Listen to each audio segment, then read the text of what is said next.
In this video, I'll show you how to set up an Outlook signature with a logo. Adding a signature in Outlook is a great way to make your emails look more professional. You can include your name, job title, company details, contact information, and even a logo, so every message has a clean branded look. First, open Outlook on your computer.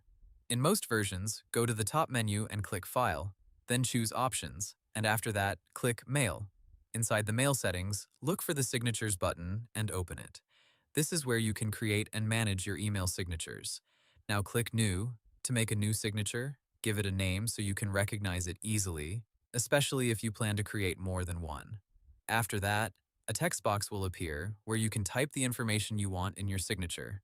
Usually this includes your full name, your position, your company name, your phone number, and your website or email address. Once your text is in place, you can format it to match your style. You can change the font, adjust the size, use bold for important details, and add spacing so the signature looks neat and easy to read. Next, to add your logo, place your cursor in the signature box where you want the logo to appear. Then click the image icon. Choose the logo file from your computer and insert it. After the image appears, you can click on it and resize it if needed. Try to keep the logo clear but not too large, so it looks professional and does not take up too much space in the email.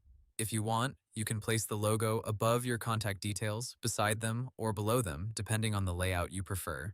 A simple and clean layout usually works best.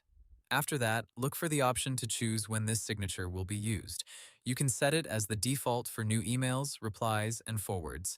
This saves time because Outlook will add it automatically.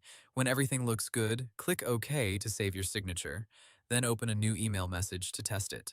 Make sure the text is aligned properly, the logo displays clearly, and the overall design looks clean.